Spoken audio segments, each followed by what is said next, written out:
Senhoras e senhores, aqui é Márcio Stazokowski. No dia de hoje, 19 de junho de 2022, vamos passar a notícia dessa última semana, 12 de junho a 18 de junho, onde três grandes denúncias, uma denúncia oficial e duas confissões acabam com as eleições pro Lula. Olha aqui. Ah, Lulinha safado, sem vergonha, ladrão. Vamos começar com a primeira notícia. Essa aqui é muito interessante. Drone joga fezes em petistas durante comício de Lula. A polícia não soube saber quais petistas foram atingidos, pois todos tinham merda na cabeça. Ah, merecida. Lula preferido nas pesquisas falsas, mas não pode sair à rua, senão o povo cobre ele de porrada. Isso mesmo.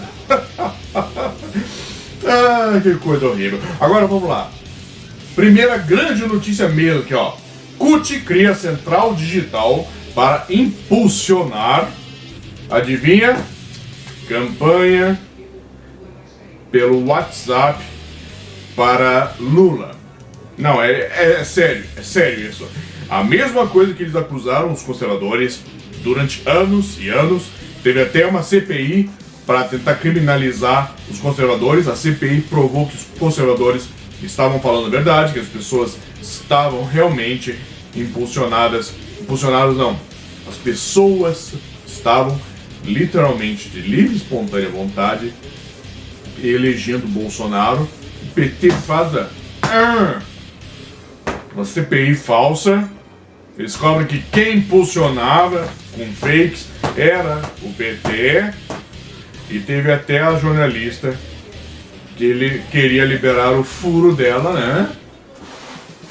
Em troca de um furo. Vamos lá. O exato crime que acusaram os conservadores por anos do CPI inconstitucional das fake news, tentando acusar os conservadores de influenciar as eleições de 2018 com mentiras. Não tinha mentiras, não tem mentiras piores pro PT do que as próprias verdades do PT. Que o Lula aqui é ladrão, preso por corrupção. Sua campanha de 2018 foi marcada por ele ter sido expulso por cidades, especialmente aqui no Rio Grande do Sul, e ele terminou 2018 preso por corrupção. Tudo o que a CPI descobriu foi que os conservadores falavam a verdade, inclusive descobriram que eram os petistas, que usavam os recursos para impulsionar suas campanhas, que o jornalista esquerdo querendo liberar o furico para conseguir outro furico. Vamos a 2 minutos do Portal Metrópolis, o vídeo aqui do Portal Metrópolis mesmo, que os caras fizeram um serviço profissional muito bom. 2 minutos para você, produzido pelo jornalista Sam Pescher. É um flagrante de crime eleitoral. Vamos seguir. O site é brigadasdigitais.com.br. Nesse site você cadastra a brigada, é muito fácil de fazer.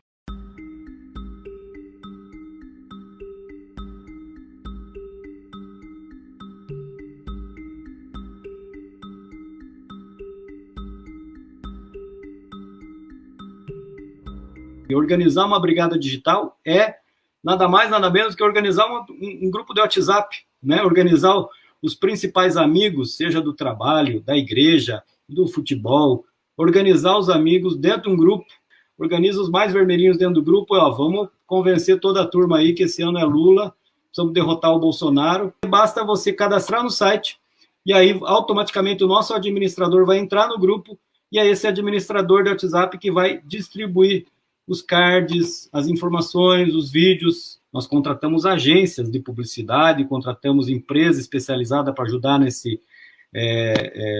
nessa tarefa de mandar as mensagens, organizar isso tudo. Então, nós estamos, preparamos toda essa infra para que isso dê certo.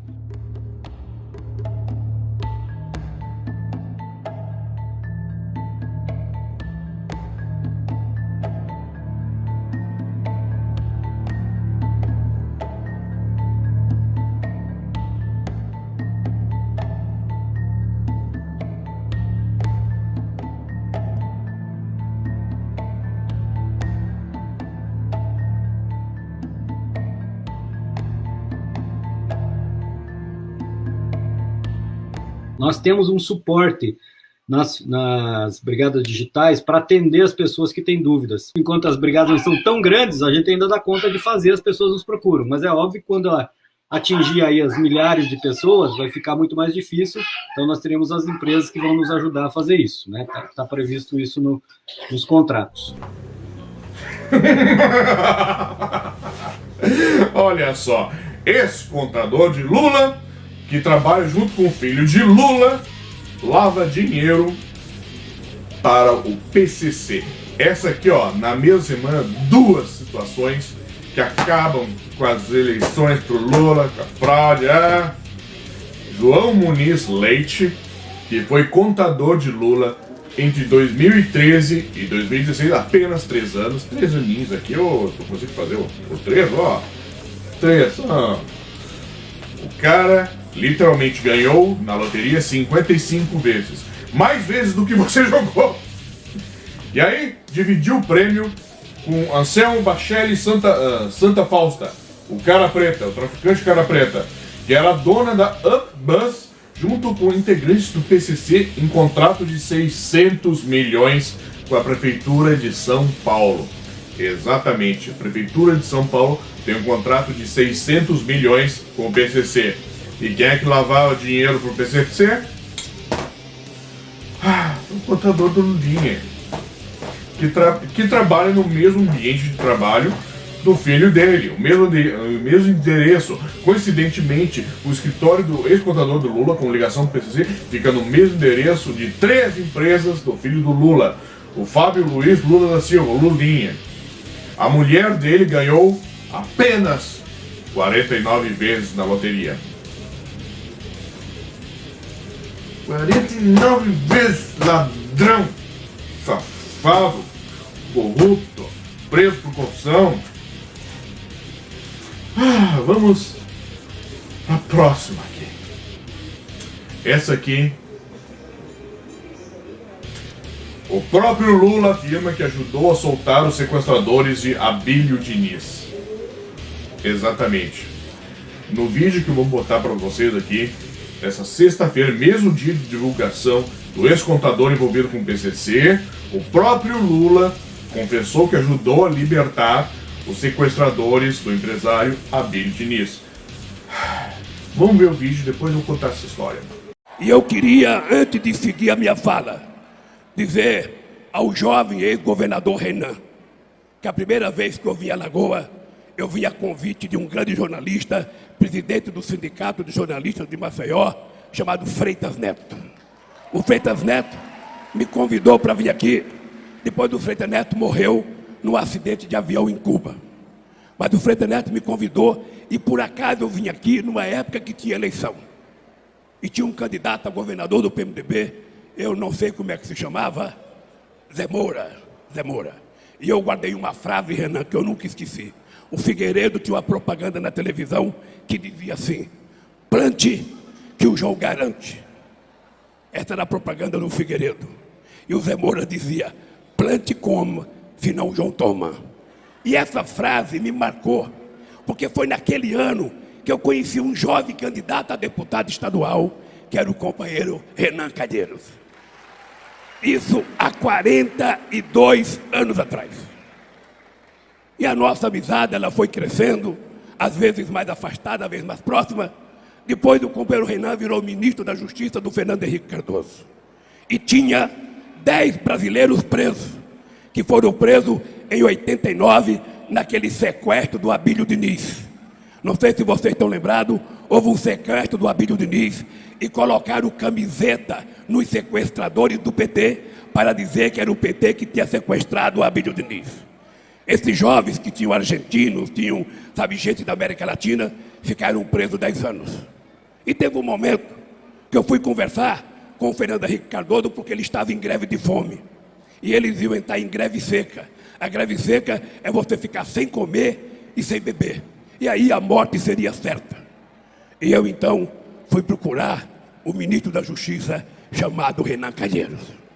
E depois de uma longa conversa com o Renan, ele falou para mim: presidente, na época era só Lula, Lula, vai conversar com o Fernando Henrique Cardoso, que eu tenho toda a disposição de mandar soltar o pessoal.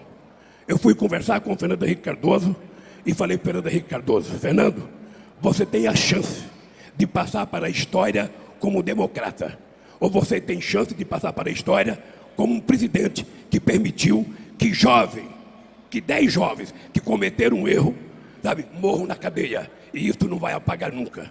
E o Fernando Henrique Cardoso falou para mim: Lula, se você for conversar com eles e eles acabar com a greve de fome, eu solto eles. E eu fui na cadeia dia 31 de dezembro conversar com os meninos e falei: olha, vocês vão ter que dar a palavra para mim. Vocês vão ter que garantir para mim que vão acabar com a greve de fome agora e vocês vão ser soltos. E eles respeitaram a proposta, pararam a greve de fome e foram soltos, e eu não sei aonde que eles estão agora. Depois da minha convivência com o Renan, eu sou muito grato, porque o Renan foi presidente do Senado 2 vezes quando eu fui presidente. E eu devo muito ao Renan e ao companheiro presidente José Sarney, que está com 92 anos. E muita gente consegue ver a história do Sarney pelo avesso. Mas eu aprendi a ter respeito pelo Sarney, porque foi o comportamento dele que garantiu que a gente recuperasse a democracia nesse país depois das eleições de 1985.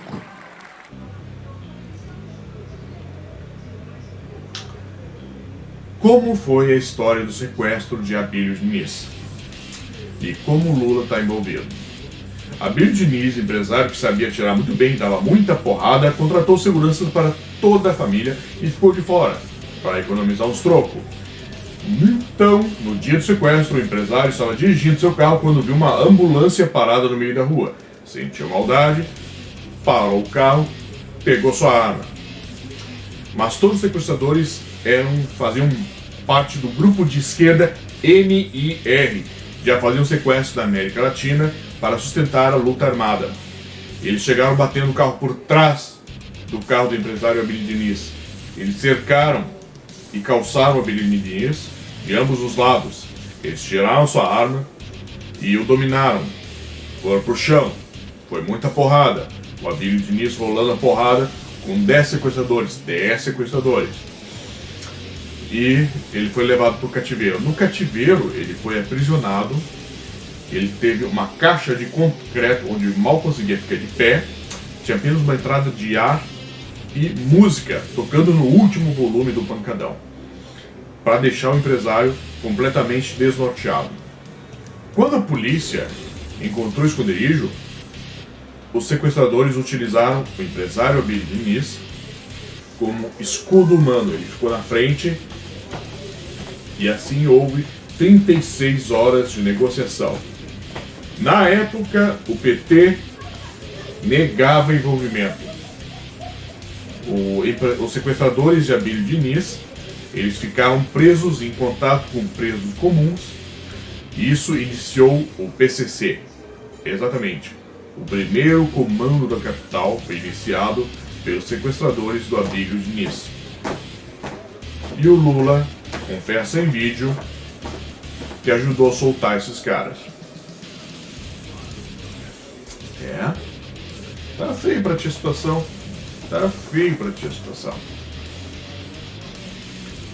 E o STF não vai fazer nada. O STF não vai fazer nada. Minhas senhoras e senhores, vamos entender por que o STF não vai fazer nada.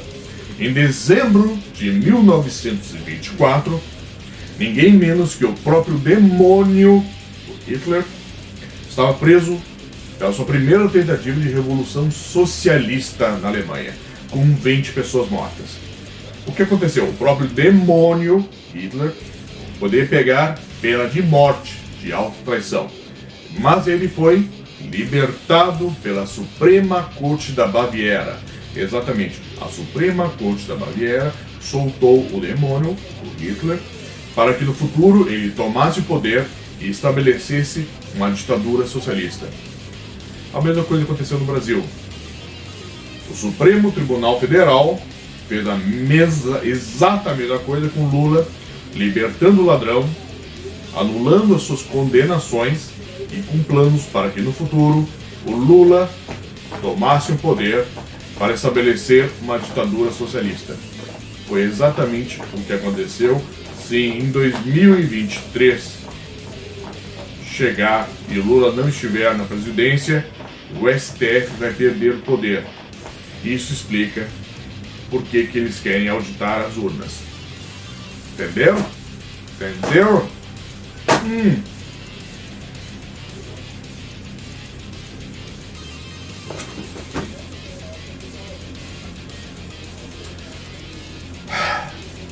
Mas tem uma notícia boa. Uma notícia ótima. Como o Brasil está salvando o mundo de uma futura crise alimentar catastrófica. Isso é uma matéria do Epoch Times que diz: ao fazer acordo com a Rússia, o Brasil impediu que faltasse de potássio e potencialmente salvou o mundo de uma catastrófica crise alimentar.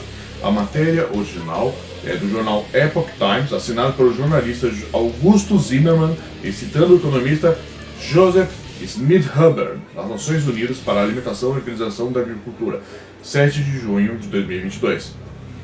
Mas para que eu vou ficar comentando sobre isso? Eu fiz uma entrevista com o Onyx Lorenzoni, braço direito do governo Bolsonaro e candidato a governador do Rio Grande do Sul. Senhoras e senhores, até o próximo vídeo.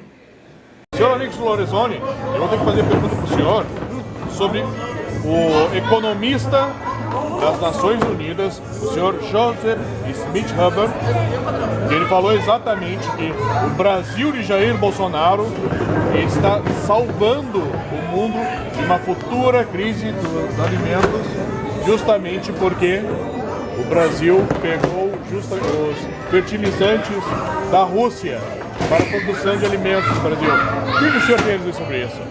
Bom, o Brasil há muitos anos, né, desde que o presidente Bolsonaro assumiu, tem o direito de propriedade respeitados, tranquilidade para os produtores brasileiros. A Embrapa tem recebido recursos para permitir o aumento da produtividade. O Brasil hoje, de cada 5 pratos de alimento no mundo, o Brasil produz um. Mais de 1 bilhão de pessoas no planeta comem graças ao trabalho do agro brasileiro. E recentemente, de forma estratégica, o presidente foi à Rússia, conversou com o presidente Putin e o Brasil trouxe lá 27 navios de fertilizantes, o que garantiu a safra desse ano e o início do plantio da safra do ano que vem. O que nos dá tranquilidade de saber que aqui no Brasil nós temos um presidente que serve o seu povo, cuida da nossa agricultura e preserva o que é mais importante numa nação, princípios e valores. E é por isso que os americanos estão tirando o chapéu para a gente. Perfeito, muito obrigado, senhor. Muito obrigado.